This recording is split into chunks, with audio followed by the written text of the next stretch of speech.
A new day, a new project.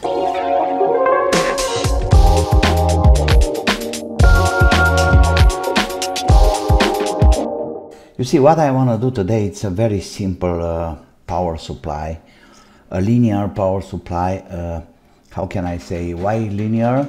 Because there is no DC to DC switching, you know, boosting or buck converters. No, this is a classic LM317 power regulator. The point is that to have a differential one, you know, plus and minus, this and this, I should use LM317 for the plus and LM337 for the minus output. Unfortunately, I don't have these ICs, I only have this one. And you know, checking my boxes, I found two of these circuits, and both of them have LM317. Okay, they've been dismantled, but that doesn't really matter, I can put them back. It's the same schematic like here. It was in my mind something like this. We can use a transformer, no? These are the mains. Let's say here we have 20 volts or something. AC, of course, goes to the first power regulator, here and here, LM317. And obviously here we have plus and minus, no? Okay, plus minus. But what about having a second transformer go into a second LM317? Okay, plus and minus. These two are absolutely isolated one by another. Okay, so if I take this plus and connect it here, I have the ground connection, and finally I'm gonna have a differential power supply. Let's say I got 12 volts here and I have 12 volts here, and that means middle, of course, plus 12 minus 12. The single point is that we should have two transformers. All right, luckily I have these transformers which I intend to use for this project, and when I open it up the middle, it's looking like both wires are coming up here. All right, so what can I do? I can divide the transformer in two separate secondary coils. So this transformer, it's like this. So we got the primary coil, 230 volts, of course. We got the middle, and we got the secondary with a connection in the middle. I'm going to separate this one, and this one comes again in the output. The single point here is to checking for the phases. So when I put these things together, I should have, let's say, if 20 volts per each arm or branch, then I should have 40 volts from here to there, 40 volts AC. Okay, let's try to do that. But first I have to check if the transformer is okay. Let me measure the input.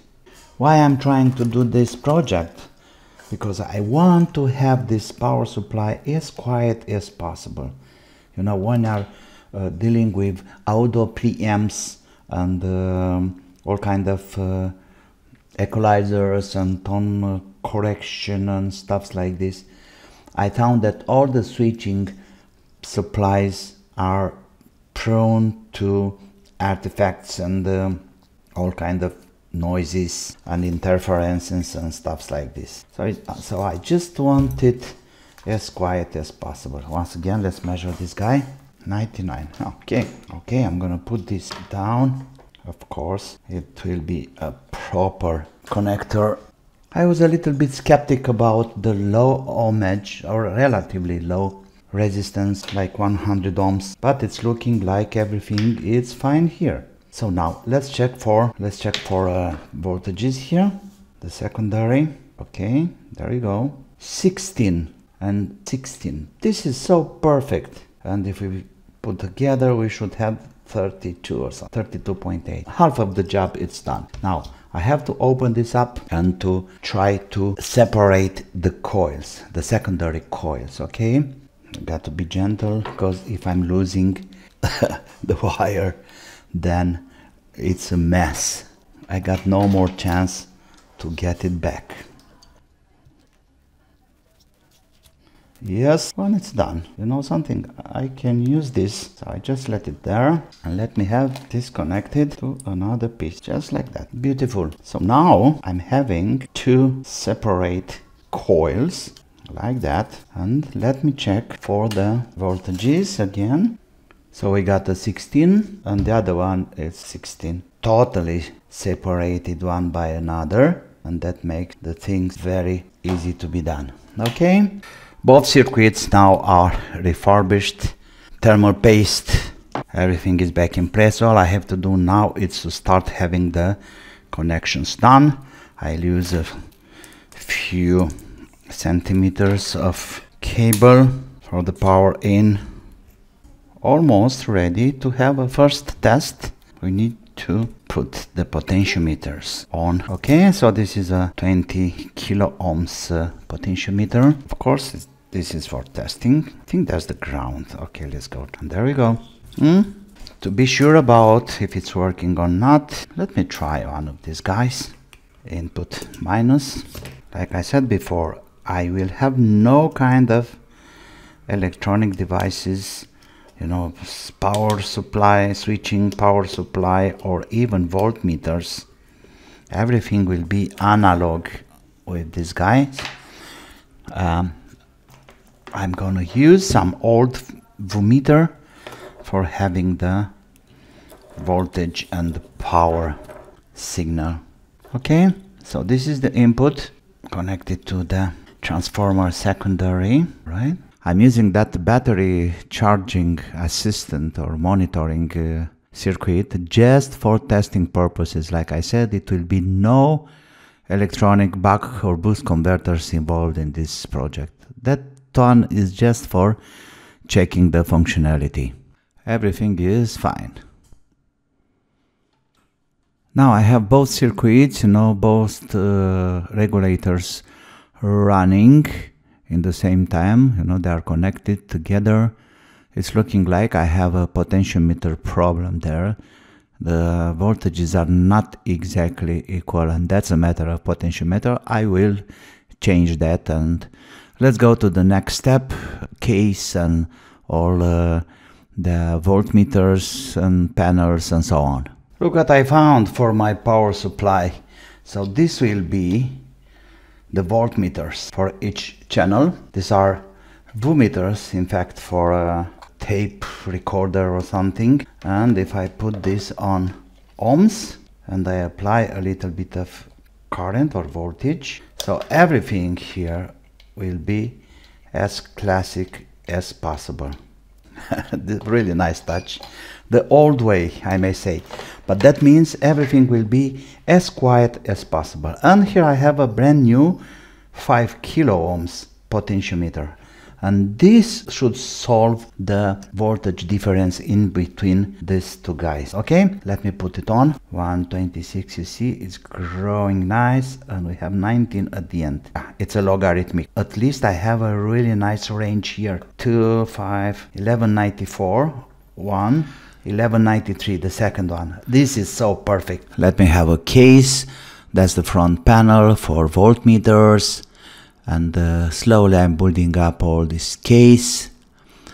The transformer inside the case, well, this is a very plastic basic case, nothing special there. The potentiometers, LEDs, the voltmeters are working great.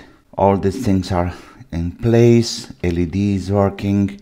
The lights for the voltmeters. There is a single thing I have to do, and that's the current meter.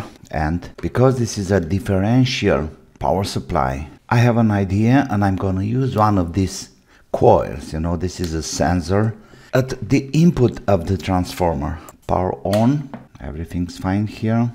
Now let's measure the output of the coil.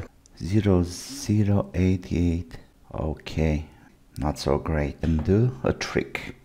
So I'll have some more wire going into this guy, having an extra coil, I may say.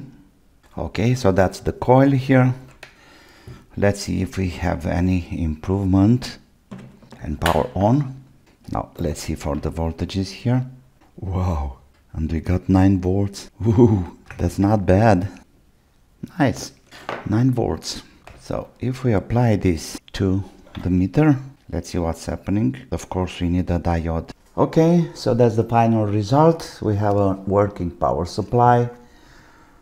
Power on. We have voltage here, evidently. Let's check that out. So that's the ground. This is the plus there, plus 19. And of course the other side, minus 19. And in between the legs, plus 38. And of course this is adjustable. 3 volts, 5 volts and so on. Okay, the next step is to have the numbers on the screen, and that's it. This is a working differential power supply. Thank you for now. I hope it's useful. If you like, please subscribe and push like too, of course. I wish to hear your comments, and see you soon with some other summer projects. Be well and have fun. Bye bye.